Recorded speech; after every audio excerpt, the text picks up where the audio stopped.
미국 기준금리가 또다시 동결됐습니다. 8차례 연속 동결인데요. 워싱턴 연결해서 자세한 내용 들어보겠습니다. 정호연 특파원, 기준금리 이번에도 꿈쩍하지 않았군요.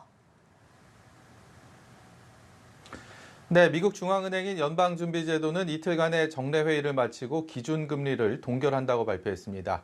금리는 5.25에서 5.5%에 그대로 묶였고 지난해 9월부터 이번까지 8번 연속 동결을 이어가게 됐습니다.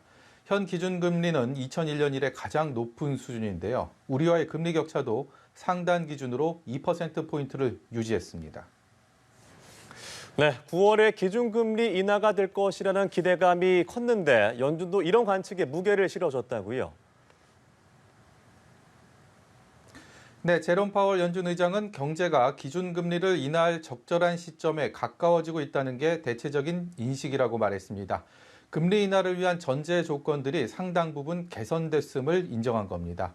우선 금리 인하의 발목을 잡아왔던 인플레이션이 연준의 목표치인 2%대를 향해 우호적인 흐름을 보이고 있다는 평가를 했습니다. 또 인플레이션 압력의 주된 요인인 과열된 노동시장도 최근 개선된 지표가 계속 나오고 있고 임금 상승률 역시 둔화하는 모습에 주목했습니다. 이번 회의에 주요 내용이 담긴 통화정책 결정문이 나오는 과정에서도 이 같은 분위기가 반영됐는데요. 물가와 고용 관련 주요 문구들에 대해 표현의 강도를 낮추고 보다 완곡하게 수정하면서 금리 인하 시점이 임박했음을 시사했습니다. 파월 의장은 조금 더 상황을 지켜보되 이르면 9월 금리 인하 논의를 상정할 것이라고 밝혔습니다. 전문가들은 둔화하는 인플레이션과 식어가는 고용시장 상황을 감안할 때 9월 금리 인하 가능성을 열어둔 것으로 보고 있습니다. 시장에선 9월 금리 인하에 더해 연내 추가 인하까지 기대하는 분위기입니다. 연준은 다만 금리를 한 번에 0.5%포인트 내리는 빅스텝 가능성에 대해선 신중함을 유지했습니다. 마지막으로 주제를 좀 바꿔서 도널드 트럼프 전 대통령 얘기해보겠습니다.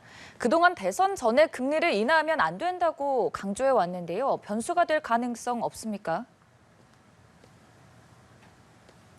네, 말씀하신 대로 트럼프 전 대통령은 11월 대선 전에 금리를 낮춰서는 안 된다는 견해를 꾸준히 밝혀왔습니다. 지난달 중순에도 언론 인터뷰를 통해서 대선 전 금리 인하는 해서는 안 되는 일이라고 강조했었죠.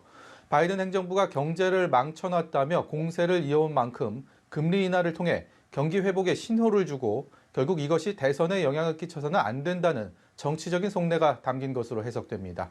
다만 파월 의장은 이런 얘기가 나올 때마다 통화 정책과 정치는 무관하다고 강조해왔고 오늘도 역시 같은 말을 반복하면서 오는 9월 연준이 내릴 결정에 더욱 관심이 쏠리고 있습니다. 지금까지 워싱턴에서 연합뉴스TV 정호윤입니다.